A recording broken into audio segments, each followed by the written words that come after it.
اعوذ باللہ من الشیطان الرجیم بسم اللہ الرحمن الرحیم۔ اللہ تعالیٰ کے فضل و کرم سے روزے سے متعلقہ مسائل کے بیان کا سلسلہ جاری ہے۔ پچھلے پروگرام میں روزہ توڑنے والی چیزوں کا اور پھر جن چیزوں سے روزہ نہیں ٹوٹتا ان میں سے کچھ چیزوں کا بیان کیا تھا، اور ہمارا مقصود یہ ہے کہ ہمیں مکمل طور پہ معرفت حاصل ہو جائے کہ کن چیزوں سے روزہ ٹوٹ جاتا ہے اور کون سے امور ایسے ہیں جن کی بنا پر روزہ نہیں ٹوٹتا، تاکہ غلط فہمی کی بنا پر ہم اپنا روزہ نہ توڑ بیٹھیں اور غلط فہمی کی بنا پر ہم یہ نہ سمجھیں کہ شاید ہم روزے کی برکات سے محروم ہو گئے۔ انہی میں سے آخری جو ہمارا مسئلہ چل رہا تھا وہ یہ تھا کہ کیا انجیکشن سے روزہ ٹوٹ جاتا ہے یا نہیں۔ تو جس سے میں نے پچھلے پروگرامز میں آپ کی خدمت میں عرض کیا ہے کہ فقہا نے فرمایا کہ تین چیزوں کی وجہ سے روزہ ٹوٹتا ہے۔ ایک، جسم کے سوراخوں کے ذریعے کسی چیز کا داخل بدن ہونا جبکہ انسان کو روزہ بھی یاد ہو۔ دوسرا، زوجہ سے قربت وغیرہ کرنا اور اس سے ہی متعلقہ مسائل کے جان بوجھ کر کوئی ایسا فعل کرنا جس سے غسل واجب ہو۔ اور تیسرا، قے،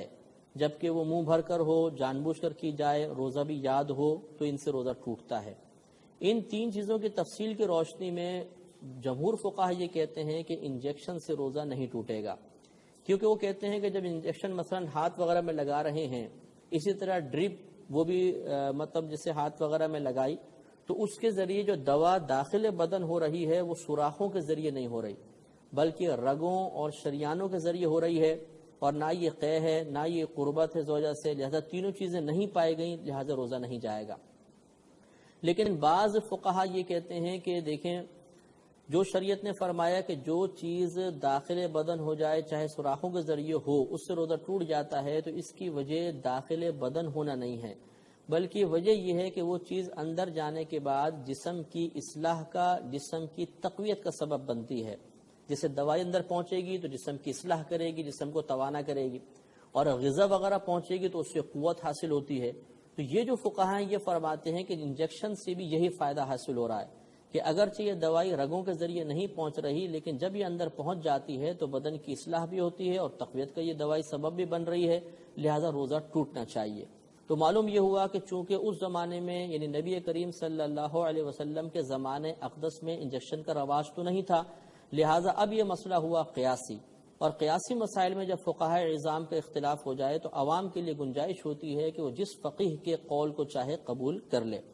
لہذا اگر کوئی دوران روزہ انجیکشن لگائے گا اور ان مفتیان کرام کے، ان فقہاء اعظام کے مسئلے کو اخذ کر کے لگائے گا جنہوں نے کہا کہ رگوں یا شریانوں کے ذریعے کوئی چیز داخل بدن ہو تو روزہ نہیں جاتا، تو ان کو روزہ نہیں جائے گا۔ اور اگر کوئی نہ لگائے، احتیاط کرے کہ ہو سکتا ہے ان فقہاء کرام کا قیاس قوی ہو کہ جنہوں نے اصلاح بدن یا تقویت بدن کی بنا پر کسی چیز کے اندر داخل ہونے سے روزے کے ٹوٹنے کا حکم دیا،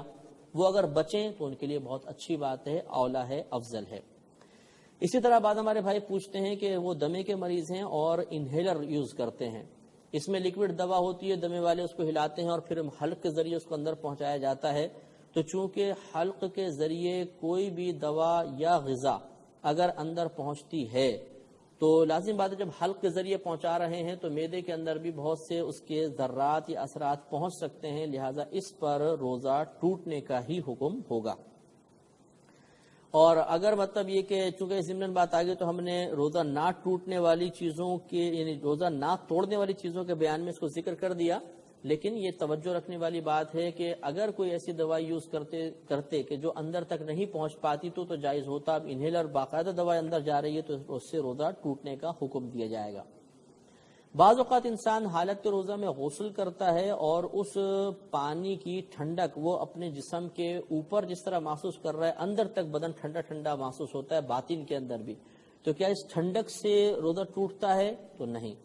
اگرچہ انسان کتنا ہی پانی میں نہائے، سمندر میں جا کر نہا لے، اگر اس کی ناک وغیرہ یا حلق کے ذریعے پانی اندر نہیں پہنچتا، بدن خوب ٹھنڈا ہے، اندر تک ٹھنڈک محسوس ہو رہی ہے، تو اس میں شرعاً حرج نہیں ہوتا، روزہ نہیں جائے گا۔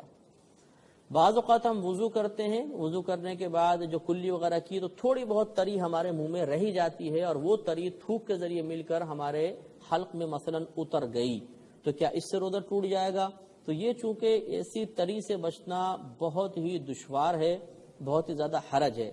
یا تو یوں آدمی کرے کلی کر کے تھوکتے رہے جب تک کہ اسے یقین نہ ہو جائے کہ منہ میں پہنچنے والی تری نکل چکی ہے، تب تک وہ ایسا کرتا رہے. تو یہ بہت مشقت والا کام ہے. لہٰذا فقہا نے فرمایا کہ اگر منہ میں کلی کی ہے اور کلی کرنے کے بعد پھر منہ میں تھوڑا بہت پانی داڑھوں کے پیچھے یا زبان کے نیچے وغیرہ کہیں رہ گیا اور تھوک کے ساتھ مل کر اندر اتر گیا تو اس سے روزہ نہیں جایا کرتا. تھوک کا مسئلہ آپ کو پہلے بھی بتایا تھا کہ اگر کسی نے حالت روزہ میں جان بوجھ کر اپنا تھوک نگل لیا تو اس سے روزہ نہیں جاتا. لیکن کیا یہ فعل کراہت کا باعث ہے، مکروہ ہے کہ نہیں، اس پہ انشاءاللہ ہم اگلے پروگرام میں یا ابھی تھوڑی دیر بعد ہم کلام کریں گے. اگر روزے کے مکروہات کے بیان کا موقع ملا تو یہ کہ کراہت ہے یا نہیں وہ ایک الگ مسئلہ ہے. ابھی ہمارا موضوع یہ ہے کہ اس سے روزہ ٹوٹتا ہے یا نہیں ٹوٹتا. لہذا اپنا تھوک چاہے کتنی ہی مقدار میں انسان نگل لے اس کا روزہ نہیں جائے گا. ایک مسئلہ یہ یاد رکھیں، پہلے بھی تھوڑا سا اشارہ کیا تھا کہ روزے کے لیے پاکی شرط نہیں ہے. لہذا اگر کسی نے مثال کے طور پہ سحری میں اس کی آنکھ کھلی اور یہ دیکھا کہ اسے احتلام ہو چکا ہے اور روزے میں بند ہونے میں وقت بہت قلیل ہے، یا تو سحری کر لے یا غسل کر لے، تو اس کے لیے شرعاً اجازت ہوتی ہے کہ وہ غسل کے پہلے 2 فرض مکمل کر لے. یعنی غرغرہ کلی سمیت غرغرہ کرنا اور ناک میں پانی چڑھانا، یہ 2 کام کر لے، کیونکہ یہ سحری بند ہونے کے بعد نہیں کر سکیں گے، روزہ ٹوٹنے کا اندیشہ ہے. اور آرام سے وہ سحری کرے، سحری کرنے کے بعد پھر جب فجر کا وقت ہو جائے تو غسل وغیرہ کر لے. اس سے معلوم ہوا کہ اگر انسان حالت ناپاکی میں ہے تو اس کے لیے روزہ شروع کرنا اسی طرح فرض ہے جیسے پاکی کی حالت میں ہے، اور یہ روزہ چھوڑنے کے لیے عذر نہیں ہوگا. اور اسی میں ضمناً بیان کر چکے ہیں کہ اگر دوپہر میں احتلام ہوتا ہے تو اس میں روزہ نہیں جایا کرے گا. ایک مسئلہ قے کے بارے میں ہم نے اوپر بیان کر دیا کہ اگر 3 کنڈیشنز نہ ہوں، 3 شرائط نہ ہوں، یعنی ان میں سے کوئی ایک نہ ہو تو روزہ نہیں جائے گا. مثلا روزہ یاد ہی نہیں تھا اور قے کر دی، یا خود جان بوجھ کے کر لی، روزہ نہیں گیا. یا جان بوجھ کر نہیں ہوئی، خود بخود قے آ گئی، چاہے وہ بالٹی بھر کر آئے، اس سے کچھ بھی فرق نہیں پڑتا، روزہ نہیں جائے گا. یا جان بوجھ کر قے کی لیکن منہ بھر سے کم آئی، یعنی اس کو روک سکتے ہیں تکلف کے ساتھ، چاہے روک لیں، اتنے پریشر سے نہیں آئی، تھوڑی بہت آئی، تو اس سے بھی روزہ نہیں جایا کرتا، ہمارا روزہ قائم رہے گا. بعض لوگ سوال کرتے ہیں کہ کیا حالت روزہ میں ویسلین اور مزید کولڈ کریمز وغیرہ لگا سکتے ہیں کہ نہیں، یا بالوں میں تیل لگا سکتے ہیں نہیں، عورتیں مہندی لگا سکتی ہیں، ناخن کاٹ سکتی ہیں کہ نہیں. تو یہ تمام کام جائز ہیں. وہ 3 اصول اپنے آپ کو ذہن میں رکھنے ہوں گے کہ ایک تو جان بوجھ کر جسم کے سوراخوں کے ذریعے کسی چیز کو داخل بدن کرنا جبکہ روزہ یاد ہو، دوسرا زوجہ سے قربت، اور تیسرا قے کے مسائل. اب چونکہ ویسلین اوپر لگائی یا مطلب تیل سر پہ لگا رہے ہیں، ناخن کاٹ رہے ہیں، بال کاٹ رہے ہیں، یا حجامت وغیرہ بنوا رہے ہیں، یا خط وغیرہ بنوا رہے ہیں، ان چیزوں میں چونکہ وہ تینوں امور نہیں پائے جاتے، لہٰذا یہ تمام کے تمام سے روزہ نہیں جائے گا. اسی سے بھی معلوم ہو گیا کہ جیسے کہ آپ کو میں نے عرض کیا تھا کہ منہ میں خون نکلا اور وہ حلق تک نہیں پہنچا تو اس سے روزہ نہیں جاتا. تو اس پر یہ مسئلہ یاد رکھیں کہ جسم کے کسی بھی حصے سے خون نکلے، چاہے کتنی ہی مقدار میں کیوں نہ نکل جائے، خون کے نکلنے سے روزہ نہیں جایا کرتا. اس سے یہ مسئلہ بھی معلوم ہو گیا کہ اگر حالت روزہ میں کوئی بلڈ ٹیسٹ کروانا چاہے تو وہ کروا سکتا ہے. اس کو اگر انجیکٹ کریں گے خون کو تو اس سے کوئی فرق نہیں پڑے گا، اس کا روزہ قائم رہے گا. اب انشاءاللہ ہم روزے کے مکروہات کے بارے میں چند باتیں عرض کرتے ہیں کہ بعض چیزیں ایسی ہوتی ہیں جن سے روزہ ٹوٹتا تو نہیں ہے لیکن حالت روزہ میں ان امور کا ارتکاب روزے کی نورانیت کو ختم کر دیتا ہے. تو وہ چیزیں جو روزے کی نورانیت، اس کی برکات میں کمی کا سبب بنتی ہیں، انہیں روزے کے مکروہات کہا جاتا ہے. اس میں ایک تو حدیث پاک یاد رکھیں کہ بخاری شریف کی روایت سیدنا ابو ہریرہ رضی اللہ تعالی عنہ سے مروی ہے کہ نبی کریم صلی اللہ علیہ وسلم ارشاد فرماتے ہیں کہ جو بری بات کہنا اور اس پر عمل کرنا نہ چھوڑے تو اللہ تبارک و تعالی کو اس کے بھوکا پیاسا رہنے کی کوئی حاجت نہیں. اس قول کا مطلب خدا نہ خواستہ یہ نہیں ہے کہ جو بھوکا پیاسا مطلب جو بری بات کو چھوڑ دے گا، بری بات پر عمل نہیں کرے گا تو اس کے روزے کی اللہ کو حاجت ہے، یہ مراد کہنے کے نہیں ہے. کہنے کا مطلب یہ ہے کہ اللہ تبارک و تعالی یہ چاہتا ہے، وہ ارادہ فرماتا ہے کہ اس کے بندے کامل روزہ اس کی بارگاہ میں بھیجیں اگر کوئی شخص کامل نہیں بھیجتا، بری بات کرتا رہتا ہے، تو ایسے روزے کو اللہ تعالیٰ پسند نہیں فرماتا۔ اس طرح نسائی شریف کی روایت ہے، حضرت ابو ہریرہ رضی اللہ تعالیٰ عنہ راوی ہیں، نبی کریم صلی اللہ علیہ وسلم ارشاد فرماتے ہیں کہ بعض روزہ رکھنے والے ایسے ہیں کہ جنہیں سوائے بھوک اور پیاس کے کچھ بھی حاصل نہیں ہوتا،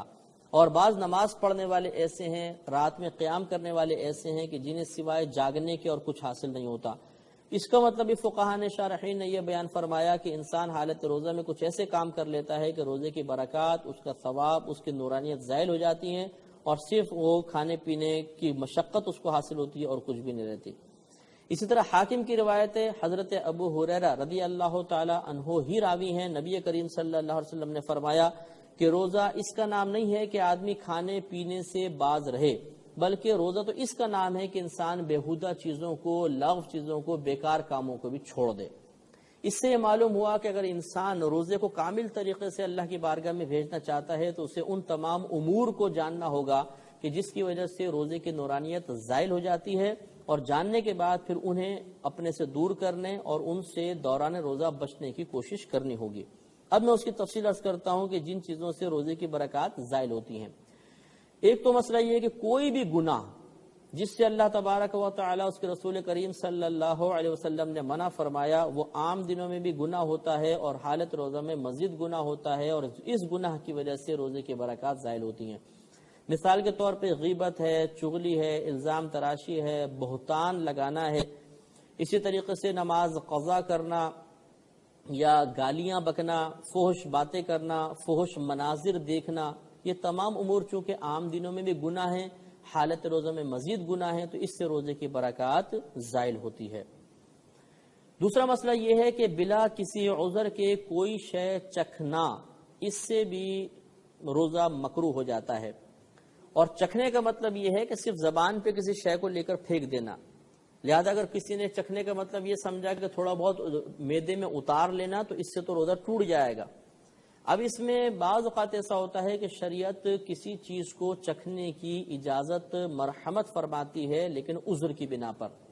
عذر یہ ہوتا ہے، مثال کے طور پر ایک عورت ہے، اس کا شوہر بہت سخت ظالم ہے، وہ جانتی ہے اگر نمک یا مرچ تیز ہو گئی تو شوہر شدید مارے گا، پیٹے گا، ظلم کرے گا۔ اس صورت میں اس خاتون کے لیے اجازت ہے کہ حالت روزہ میں بھی تھوڑا بہت سالن زبان پہ رکھ کر اس کے ذائقے کو محسوس کر لے، لیکن جیسے میں نے پہلے کہا، چکھنے کا مطلب اندر اتارنا نہیں ہے۔ اگر ان خاتون نے بھی تھوڑا بہت نمک چاٹا ہے، سالن چاٹا اور اس کو اندر اتار لیا تو روزہ ٹوٹ جائے گا، صرف زبان سے چکھ سکتے ہیں۔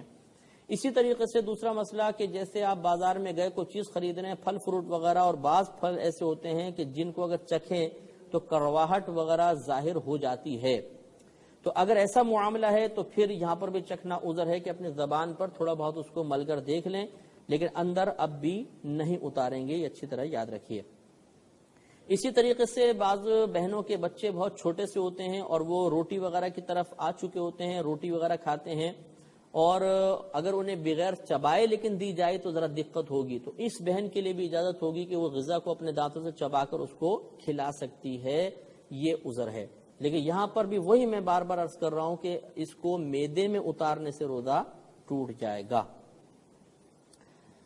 اسی طریقے سے یہ اگرچہ آپ کو بتایا کہ اگر عورت کو چھوا یا کوئی اور افعال کیے جس سے مطلب ڈسچارجنگ نہیں ہوئی تو یہ روزے میں جائز ہوتے ہیں، لیکن ان میں کراہت اس وقت آتی ہے کہ جب کسی شخص کے بارے میں گمان ہو، وہ اپنے بارے میں اپنے باطن کو کمزور محسوس کرتا ہے کہ اگر وہ عورت کے قریب بھی آیا یا اس کو چھوا تو آہستہ آہستہ وہ پھر مطلب یہ کہ قربت کی طرف بڑھ جائے گا اور اپنے آپ پہ قابو نہیں رکھ سکے گا، تو اس کے لیے تو اب قریب آنا بھی مکروہ ہوگا، اسے بھی پھر روزے کے مکروہات میں شمار کیا گیا ہے۔ اسی طریقے سے جیسے آپ کو بتایا کہ داڑھی وغیرہ میں تیل لگانا، سر میں تیل لگانا، ویسلین یوز کرنا وغیرہ یہ جائز ہیں،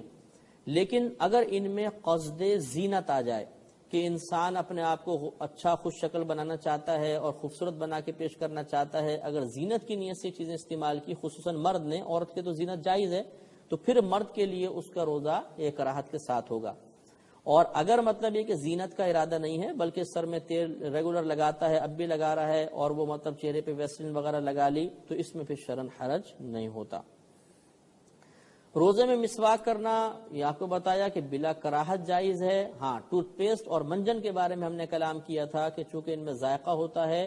اور بلا عذر کسی شے کو چکھنا مکروہ ہوتا ہے، لہٰذا اگر ٹوتھ پیسٹ یا منجن کے ذرات حلق تک پہنچنے نہ بھی دیے گئے تب بھی کم از کم زبان ان کا ذائقہ محسوس کرتی ہے، اور یہ کوئی عذر یہاں پر متحقق نہیں ہے چکھنے کا، لہٰذا اب یہاں پر ٹوتھ پیسٹ اور منجن استعمال کرنا منع ہوگا۔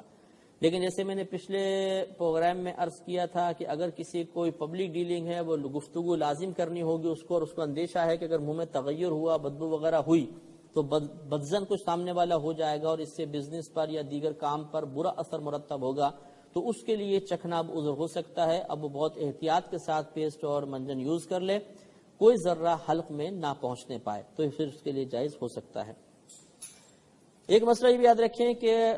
دوران وضو جبکہ حالت روزے میں انسان ہے تو کلی وغیرہ میں مبالغہ کرنا منع ہے۔ مبالغے کا مطلب یہ کہ بہت زیادہ منہ بھر کر کلی کرنا، کیونکہ اس میں اندیشہ ہے کہ بہت زیادہ کرے گا تو کوئی حلق میں چیز چلی جائے، اس لیے حالت روزہ میں بہت تھوڑا سا پانی لینا چاہیے اور اسے اچھی طرح منہ میں گھما کر پھینکیں۔ اسی طرح ناک میں پانی چڑھانا اس طرح کہ یہ شک و شبہ پیدا ہو جائے کہ شاید یہ اوپر چڑھ گیا ہے، روزہ میرا ٹوٹ گیا ہے، یہ مکروہ ہوتا ہے، لہذا حالت روزہ میں انتہائی احتیاط کے ساتھ وضو وغیرہ کرنا چاہیے۔ جیسے کہ پہلے آپ کو بتایا کہ اپنا تھوک انسان کتنی ہی مقدار میں نگل جائے اس سے روزہ نہیں ٹوٹتا، لیکن اگر کسی نے اس طرح روزہ دار نے کیا کہ وہ جان بوجھ کے اس نے بہت سارا تھوک منہ میں پہلے جمع کرتا رہا اور پھر اس کو نگلا تاکہ مجھے سکون ملے، تھوڑا سا میرا حلق تر ہو جائے کہ پیاس بہت سخت لگ رہی ہے، تو اس سے روزہ اب بھی نہیں جائے گا، لیکن یہ صورت مکروہ ہے، اس میں کراہت ہے، شریعت اس کو ناپسند کرتی ہے۔ تو یہ پہلے آپ کو بات بتا دی کہ بہت سے ایسے امور کہ جن سے روزہ نہیں ٹوٹتا، ضروری نہیں کہ وہ جائز بھی ہوں بلکہ ان میں سے بعض ایسے امور ہوتے ہیں کہ مکروہ ہوتے ہیں۔ ایک مسئلہ بھی عرض کیا تھا کہ اگر ہم نہائے ٹھنڈک اندر محسوس ہوئی تو پھر اس سے روزہ نہیں جایا کرتا، لیکن اب اس میں کراہت کا پہلو یہ ہوتا ہے کہ اگر کوئی روزے کو بوجھ سمجھ کر پھر وہ مطلب یہ کہ نہاتا ہے یا گیلا کپڑا کر کے اپنے اوپر رکھتا ہے، تو اب اس صورت میں مطلب کراہت پیدا ہوگی کہ وہ عبادت کو بوجھ سمجھ رہا ہے، اب کراہت ہے، اور اگر بوجھ نہیں سمجھ رہا ویسے اس کے لیے روزہ گزارنا ذرا سا مشکل ہو رہا ہے، دل میں کوئی اعتراض نہیں ہے، روزے کو برا نہیں سمجھ رہا، اب اگر وہ یہ چیزیں استعمال کرتا ہے تو اس کے لیے بالکل جائز ہے۔ ایک مسئلہ بھی یاد رکھیں کہ روزے میں ہر ایسا کام کرنا جس سے کمزوری بہت ہی زیادہ غالب ہو جائے وہ بھی مکروہ ہوتا ہے، اس لیے فقہا نے فرمایا کہ اگر کوئی سخت کام کرتا ہے اور اسے ڈیوٹی سے ذرا مطلب ریلیف مل سکتا ہے، مالک اس کو اجازت دے گا تو پھر وہ کام تھوڑا کرے رمضان میں، تاکہ اس کام کی وجہ سے روزے کا ضعف بہت زیادہ محسوس نہ ہو، کیونکہ جب زیادہ ضعف محسوس ہوتا ہے تو معذاللہ پھر نفس میں روزے سے متعلق ناپسندیدگی پیدا ہوتی ہے اور یہ شریعت کو محبوب نہیں ہے۔ اس سے ہمارے وہ مطلب نوجوان بھی درس حاصل کریں کہ جو رمضان میں کرکٹ وغیرہ بہت زیادہ کثرت سے کھیلتے ہیں تاکہ روزہ آرام سے کٹ جائے۔ اب اس میں ہوتا یہ ہے کہ وہ بھاگ دوڑ کے اتنے تھک چکے ہوتے ہیں کہ ان کی حالت بہت زیادہ خراب ہو جاتی ہے، اور پھر بعض اوقات انہیں روزے کو برا بھلا کہتے ہوئے بھی دیکھا گیا ہے۔ لہذا ہر ایسا کام کہ جس سے انسان تکلیف میں مبتلا ہو جائے اور مطلب روزہ بوجھ محسوس ہو وہ کرنا ناجائز ہوتا ہے، لہذا اب اس طریقے سے روزہ میں کوئی سخت کام نہیں کرنا چاہیے یا نہیں کریں گے۔ اسی طریقے سے یاد رکھیں کہ اگر کوئی بعض لوگ یہ سوال کرتے ہیں کہ جی روزہ اگر ہم رکھیں تو اتنی کمزوری غالب ہو جاتی ہے کہ کھڑے ہو کر نماز بھی نہیں پڑھ سکتے ہیں، تو کیا ہم روزہ چھوڑ دیں؟ تو نہیں، یاد رکھیں کہ اگر کوئی شخص یہ سمجھتا ہے کہ میں روزہ رکھوں گا تو بہت زیادہ ضعف پیدا ہو جائے گا اور اتنا ضعف ہوگا کہ کھڑے ہو کر نماز نہیں پڑھ سکتا، تو فقہا نے یہی فرمایا کہ اس کو چاہیے روزہ رکھے اور بیٹھ کے نماز پڑھے۔ لہٰذا اگر کسی نے مطلب اس وجہ سے کہ روزے میں اس سے کمزوری پیدا ہوتی ہے روزہ چھوڑا تو یہ مطلب گناہ گار ہوگا، اور اگر وہ روزہ مثلاً رکھتا ہے اور پھر ضعف شدید غالب ہو گیا اور بیٹھ کے نماز نہیں پڑھتا، کھڑے ہو کر پڑھتا ہے، تو اس کھڑے ہو کر پڑھنے کی وجہ سے تکلیف پیدا ہوئی اور تکلیف سے پھر انسان کا ذہن روزے سے متنفر ہوا، تو اب ایسے کھڑے ہو کر پڑھنا مکروہ ہوگا۔ شریعت اس کو پسند نہیں کرتی ہے، بلکہ اس کو چاہیے کہ روزہ رکھے اور بیٹھ کر آرام سے نماز ادا کرے، اشاروں کے ساتھ پڑھ لے، اس کی بھی اجازت ہے، یا بیٹھ کے رکوع سجود وغیرہ کرے جیسے عموماً نوافل میں کیا جاتا ہے، تو یہ اجازت ہوتی ہے۔ ایک مسئلہ یہ بھی یاد رکھیے کہ جیسے آپ کو بتایا کہ اگر کسی نے بلڈ ٹیسٹ وغیرہ کرایا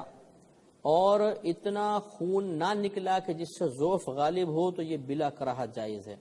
ہاں اتنا زیادہ خون اگر بدن سے نکالا کہ اس سے انسان کو بوجھ محسوس ہوا اور کمزوری اس کے اوپر غالب آئی تو پھر یہ مکروہ صورت ہوگی۔ جیسے مثال کے طور پہ حالت روزہ میں کسی کو خون دینا، تو یہ میں نے بھی آپ کو بتایا کہ روزے میں خون چاہے کتنی ہی مقدار میں نکل جائے، اگر حلق میں نہیں پہنچا تو اس سے روزہ نہیں ٹوٹا کرتا، لیکن اس کا مطلب ہرگز یہ نہیں ہے کہ یہ بلا کراہت جائز ہے۔ چنانچہ کسی نے اگر خون دیا اور اسے ضعف اور کمزوری محسوس ہوئی اور حالت روزہ میں خون دیا تھا تو اب اس کا روزہ مکروہ ہوگا۔ لہذا معلوم یہ ہوا کہ حالت روزہ میں حتی الامکان کوشش کرنی چاہیے کہ بلا عذر اپنا خون وغیرہ باہر نہ نکالیں۔ تو یہ روزے کے مکروہات تھے، ان تمام چیزوں پہ ہمیں توجہ کرنی چاہیے، اور ایک مرتبہ پھر میں خلاصہ کلام آپ کی خدمت میں ضرور عرض کروں گا، اس کو بار بار ذہن میں لے کر آئیں، اپنے ذہن میں محفوظ رکھیں کہ 3 چیزیں ایسی ہیں جن سے ہمارا روزہ ٹوٹتا ہے، اگر یہ 3 امور نہ ہو تو روزہ نہیں جائے گا۔ ہاں، روزہ نہ جانے کا مطلب یہ نہیں ہے کہ وہ بلا کراہت جائز ہوگا، یہ ہو سکتا ہے کہ روزہ نہ ٹوٹے لیکن اس میں کراہت پیدا ہو جائے، اور وہ 3 چیزیں آپ کو بتائی ہیں کہ ایک، جان بوجھ کر قصدن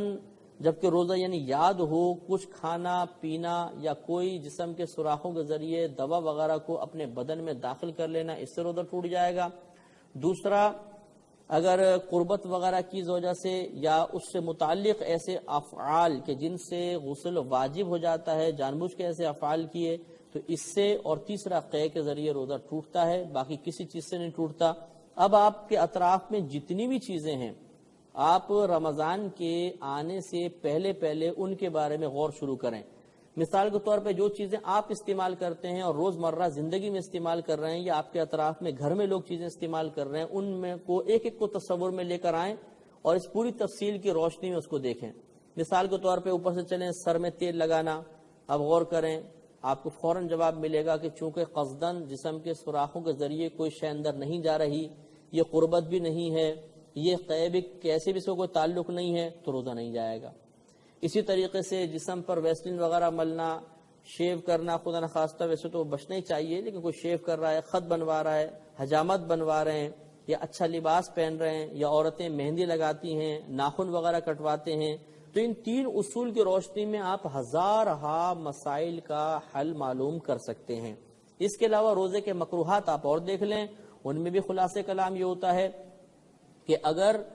روزے کو بوجھ سمجھ کر کوئی جائز کام کر رہے ہیں تو وہ تمام کام مکروہ ہوں گے۔ اسی طرح گناہ کا ارتکاب انسان جان بوجھ کر کرے تو روزہ اس سے مکروہ ہوگا، اور اس کے علاوہ اگر انسان ایسا کوئی کام کرے جس سے روزہ ٹوٹنے کا اندیشہ ہو اور بلا عذر وہ کام کرے گا تو اس سے بھی روزے میں کراہت پیدا ہوتی ہے۔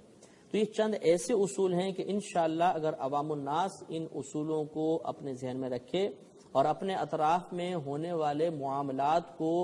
ان تفصیل کی روشنی میں بار بار دیکھتے رہیں اور بار بار ان کے بارے میں غور و تفکر کرتے رہیں تو انشاءاللہ رمضان میں پھر کوئی مسئلہ پیدا نہیں ہوگا اور کسی بھی قسم کے وسوسے نہیں آئیں گے۔ اس لیے اب رمضان کی آمد سے پہلے آپ کو پریکٹیکل کرنا ہے، باقاعدہ ایک ایک چیز کے بارے میں غور و تفکر کریں اس تفصیل کی روشنی میں، اور ہو سکے تو ان کو لکھتے جائیں، یا آپ گھر کے 2 افراد ان چیزوں کو جاننے کے بعد آپس میں ایک دوسرے سے کراس کوسچن کریں، اچھا یوں ہو تو بتائیں کیا ہوگا، یوں تو کیا ہوگا، جس کا حل معلوم نہ چلے ایک دفعہ پھر یہ CD وغیرہ آپ دیکھیں اور ان تفصیل کو ذہن میں لا کے دوبارہ کریں، تو انشاءاللہ تعالیٰ آپ یہ دیکھیں گے کہ کوئی ایسا مسئلہ نہیں بچے گا جس کو آپ خود بخود گھر بیٹھے حل نہ کر لیں۔ یہ اللہ تعالیٰ کی کرم نوازی ہے کہ اس نے ہمیں اس چیز کی توفیق عطا فرمائی۔ اب انشاءاللہ اگلے پروگرام کے ساتھ دوبارہ آپ کی خدمت میں حاضری کا شرف حاصل ہوگا، اس وقت تک کے لیے اجازت مرحمت فرمائیں، وآخر دعوانا ان الحمدللہ رب العالمین۔